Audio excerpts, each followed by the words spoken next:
Listen to me carefully. I am going to show you exactly how the system uses your own intelligence to keep you trapped in a cycle of high-status poverty. You have spent your entire life being rewarded for following instructions, passing exams, and seeking validation from institutions that do not care about your freedom.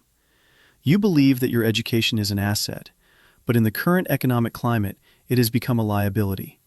It has given you just enough comfort to make you afraid of risk, but not enough wealth to ever be truly independent.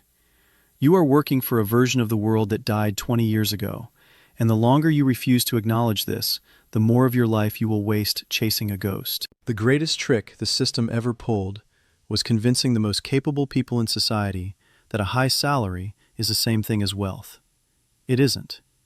A salary is a bribe to forget your own potential. You are currently trading the most finite resource you have, your time, for a currency that is being printed into insignificance by people who understand the rules of the game far better than you do. While you were focused on earning your credentials, the underlying architecture of money was redesigned to favor those who own the infrastructure, not those who maintain it. You are a high-performance engine being used to pull a train that isn't yours. I have sat in the rooms where the future is decided. I have seen the cycles of debt and technology shift the world underneath the feet of the unsuspecting. The educated class is the most vulnerable right now because you have the most to lose and the least amount of clarity. You are trapped by your own lifestyle, your own reputation, and your own fear of looking foolish. You are playing a defensive game in an era that demands a total reimagining of what it means to be productive. If you don't wake up to the reality of how capital actually moves, you will spend the next 2 decades running faster and faster just to stay in the same place. We are going to break down the 4 specific mistakes that are keeping you and everyone you know financially paralyzed. These are not lapses in judgment. They are structural traps designed to catch people exactly like you. I am not here to give you a pat on the back or to tell you that everything will be fine if you just work harder. Hard work is the baseline. Understanding the system is the differentiator. You need to stay until the very end of this explanation, because the final piece of the puzzle is the only thing that will keep you from being erased by the shifts ahead. Subscribe to this perspective, not for the sake of an algorithm, but because you cannot afford to remain blind to the mechanics of your own erosion. The era of the safe career is over. It is time to see the world as it actually is. The first mistake you are making, the one that acts as the foundation for all your other failures, is the belief that your labor is your primary asset. In the world you were raised in, this was true. In the world we live in now, it is a mathematical death sentence for your wealth. You have been conditioned to believe that if you increase the value of your skills, your wealth will follow. But you are ignoring the gravity of the system, the debt cycle, and the silent erosion of inflation. To understand why you are struggling, you have to understand the nature of the quote-unquote debt supercycle. Since the early 1970s, the world has moved away from money backed by anything tangible. We live in a system of credit. In a credit-based system, the economy does not grow through productivity alone. It grows through the expansion of debt. When the central banks print money and lower interest rates, they are not creating wealth. They are pulling future consumption into the present. This creates a rising tide that lifts the price of everything: stocks, real estate, and technology. If you own the assets, you are sitting in a boat. As the tide rises, you rise with it. But if you are an educated worker relying on a salary, you are not in the boat. You are standing on the shore. As the tide of inflation and debt expansion rises, the water starts to fill your lungs. You try to work harder to keep your head above water. You get another degree, you take a promotion, you bill more hours. But the tide is rising faster than you can climb. This is why, despite earning more than your parents ever did, you feel more precarious. You are working for a currency that is designed to lose value, while the assets you need to buy are being pushed further out of reach by the very system you serve. Think of the 1970s or the 2008 crisis. These weren't just bad times. They were massive structural realignments. In 2008, the system was essentially reset through a massive injection of liquidity. Those who understood the system bought the bottom. Those who were educated and safe stayed in cash, terrified, watching their purchasing power vanish over the next decade. You are currently repeating that mistake. You are valuing the safety of a steady paycheck while ignoring the fact that the platform you are standing on is sinking. The system is designed to reward capital concentration. In the age of AI and massive automation, this is accelerating. Wealth is moving away from human effort and towards silicon and software. If your income is derived from your physical or mental presence, you are a bottleneck. You are a variable cost that the system is trying to optimize out of existence. The educated class is currently in the crosshairs of this optimization. Lawyers, analysts, and middle managers are being replaced by algorithms that don't need health insurance or vacations. You see, the system doesn't want you to be a capitalist. It wants you to be a high-level consumer. It encourages you to take on, quote, good debt. The mortgage for the house you can barely afford. The loan for the luxury car that signals your status. The student debt for the degree that promised you security. You are trapped by your own overhead. This is the golden handcuff phenomenon. You are so busy servicing the debt required to maintain your educated lifestyle that you have zero liquidity to take the risks necessary to build real wealth. You are a servant to your own status symbols. I have watched the transition from the industrial age to the information age and now to the age of intelligence. In every transition, the people who were left behind were the ones who clung to the rules of the previous era. You are currently clinging to the idea that hard work and saving money will save you. It won't. Savings are just a slow-motion theft in an environment of 7 or 10% real inflation. If your money is sitting in a bank account, it is being harvested by the system to fund the very debt expansion that is making your life more expensive. You need to stop looking at your career as your wealth. Your career is merely a source of seed capital. The real game is how quickly you can convert your labor into assets that grow faster than the central banks can print money. If you don't make this jump, you are just a highly paid passenger on a sinking ship. You are being outrun by a system that uses your intelligence to generate its profits, while giving you back a currency that loses its shine before you can even spend it. Take a moment to look at your balance sheet, not your income, but your assets. If you stopped working today, how long would the system continue to pay you? For most educated people, the answer is not long at all. That is the definition of fragility. You have built a life that requires your constant, high-stress presence to function. That isn't success. It's a high-end trap. We are living through a period of massive systemic instability. The old rules are breaking. The debt is too high, the technology is too fast, and the social contract is fraying. You can either stay on the shore and hope the tide stops rising, or you can learn how the boat is built. Share this with the people you know who are still bragging about their safe jobs and their good benefits. They need to hear the truth before the next cycle wipes away their illusions. Stay with me. In the next part, we are going to look at the second mistake, how the movement of wealth actually works in the age of intelligence, and why your perception of risk is completely backwards. Part 3. How wealth actually moves. The second mistake you are making is a fundamental misunderstanding of risk. Your education has conditioned you to equate predictability with safety. You think that a steady paycheck from a large corporation or a government entity is low risk, and that investing in the volatile frontiers of technology or concentrated assets is high risk. You have it completely backwards. In a world of accelerating change, the most dangerous place to be is in a position where your upside is capped and your downside is your entire livelihood. Real wealth doesn't move through a linear progression of raises. It moves through the concentration of capital into high productivity engines. When I look at the history of wealth, from the railroads to the internet to the current AI revolution, the pattern is always the same. Value is captured by those who position themselves at the point of maximum leverage. Most educated people are terrified of leverage. They see it only as debt. But the most powerful form of leverage is not borrowing money. It is the leverage of code, automation, and capital. You are currently selling your time at a 1-to-1 ratio. You work 1 hour, you get paid for 1 hour.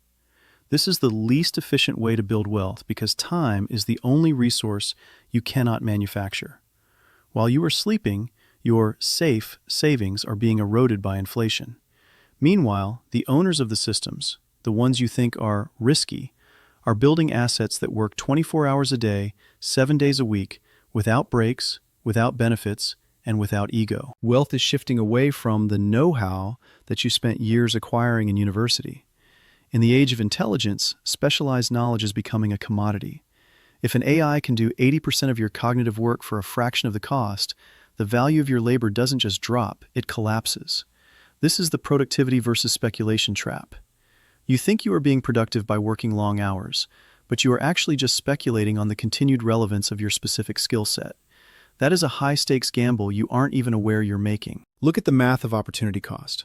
Every year you stay in a quote-unquote comfortable position while the world undergoes a generational shift in technology. You are losing more than just money. You are losing the ability to position yourself in the new infrastructure. When I started NVIDIA, people told me it was a massive risk. They said the market was too small, the technology too unproven. But the real risk would have been staying in a traditional role where my future was decided by a committee of people who were looking at the rearview mirror. You are afraid of volatility, so you choose quote-unquote stability. But stability is an illusion created by the slow pace of the past. Today, stability is just a slow decline. Real safety comes from being at the center of the movement. If you are not owning a piece of the future, whether through the company you build or the assets you choose to hold, you are essentially a tenant in a world where the rent is constantly rising. The status anxiety you feel, the need to keep up with the neighbors, to have the right title, to stay within the educated social circles, is a tax on your future. You are spending your capital to buy the appearance of success before you have achieved the reality of freedom. This is how the system ensures you never become a threat. It keeps you focused on the now, so you never have the clarity to look at the long term. You must understand that wealth is not a bucket that you fill up. It is a stream that you tap into. The stream is currently moving toward silicon, toward decentralized systems, and toward energy. If you are still standing in the stream of professional services or traditional management, you are watching the water dry up. I want you to think about where your net worth is tied up. Is it in your home? A home is a place to live, but for most, it is a liability masquerading as an investment. It requires constant maintenance and taxes, and it tethers you to a single location. Is it in a diversified mutual fund that barely keeps pace with the real cost of living? That isn't a strategy, it's a surrender. You need to stay engaged with this shift. Don't let the complexity of the new economy scare you into inaction. Inaction is the most expensive mistake you can make. If you found this perspective jarring, save this video. Re-watch it when you feel the urge to retreat back into the safety of your old habits. In the next part, we are going to confront the hard truths that most people, especially the highly educated, are too proud to admit. We are going to expose the myths of cash and diversification that are quietly draining your potential. The third mistake is perhaps the most painful to admit. You are hiding behind the mask of, quote, prudence, to avoid the discomfort of making a real decision. Your education has made you a master of consensus. You have been taught that if everyone is doing it, it must be safe.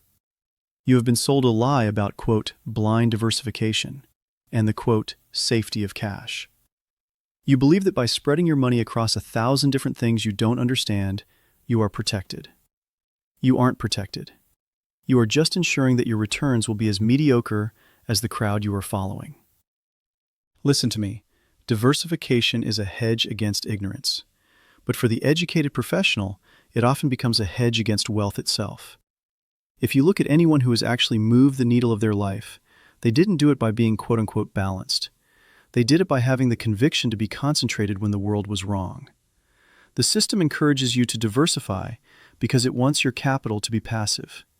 It wants you to hand your money over to institutions that charge you fees to underperform the market, while they use your liquidity to make the big bets you're too afraid to make. Then there is the myth of cash. You think that having a large sum of money in a high-yield savings account makes you secure. It doesn't. In a debt-based monetary system, cash is not a store of value. It is a melting ice cube. Every day you sit in cash, waiting for a dip or waiting for certainty, you are losing. Certainty is a premium that you cannot afford. By the time the world feels certain, the opportunity is already priced in, and the profit has been captured by those who acted in the fog. You are treating your finances like an insurance policy you hope never to use, rather than a vehicle for growth. You are tied to a sinking dock. The dock is the old economy, the world of 2% inflation, stable geopolitical borders, and slow technological adoption. That dock is underwater. If you stay tied to it because you're afraid to head into the open water, you will go down with it. The hard truth is that your intelligence has made you arrogant. You think you can time the market. You think you can outsmart the cycles by jumping in and out. But the system is designed to punish the quote-unquote smart trader. The system rewards the visionary owner. You are so busy looking at the daily fluctuations that you are missing the generational trend. You are arguing about the weather while the climate is changing. You also likely believe in the myth of the quote-unquote safe retirement. You think that if you just hit a certain number in your 401k, you can flip a switch and stop worrying. But the math of the future does not support the assumptions of the past. As life expectancy increases and the cost of healthcare and real assets skyrockets, your quote-unquote nest egg is being attacked from three sides: taxation, inflation, and technological displacement. The educated person's greatest fear is looking foolish. This is why you don't buy the speculative asset when it's cheap. You wait until your neighbor buys it and it's been discussed in the Financial Times. By then, you are the exit liquidity for the people who actually saw the system for what it was. You are paying a prestige tax on every investment you make. You would rather be wrong with the crowd than be right by yourself. I want you to be honest with yourself right now. Are you holding on to your current path because it's working, or because you've already invested so much time into it that you're afraid to admit it's a dead end? This is the sunk cost fallacy, and it is the primary reason why educated people stay poor. You are doubling down on a failing strategy because you don't want to waste your degree or your 10 years of seniority. But the system doesn't care about your seniority. It only cares about utility. If you are not positioning yourself where the new value is being created, in the world of accelerated computing, in the world of sovereign assets, in the world of nonlinear leverage, you are becoming an artifact. Take an honest assessment of your beliefs. If your financial plan makes you feel comfortable, it is probably wrong. Real growth requires a level of exposure that feels dangerous to the uninitiated. You are trying to build a fortress out of cardboard. It looks good from the outside, but it will not survive the first storm. We are about to enter the final part of this discussion. This is where we look at the fourth and final mistake, the one that ties all of this together. It is the mistake of perspective. Stay with me for these last few minutes, because what I am going to tell you next is the difference between surviving the next decade and owning it. Part 5. The long view decision. The fourth and final mistake, the one that acts as the ultimate ceiling on your life, is the failure to think in generations while the world is forcing you to react in seconds. You've been trained to be a tactical thinker, not a strategic one. You are focused on this month's bills, this year's bonus, or next year's promotion. But wealth is not a game of months. It is a game of decades and cycles. Your education taught you how to be a high-level employee, but it never taught you how to be a sovereign individual. The mistake is simple. You are prioritizing short-term comfort over long-term optionality. You have built a life that is highly optimized for the present, but completely brittle for the future. You have traded your ability to pivot for the appearance of having arrived. When you look at the most successful families and institutions in history, they do not optimize for the highest immediate return. They optimize for survival and the ability to capture the fat tails of history, those rare moments when the world resets and everything goes on sale. We are entering one of those reset moments.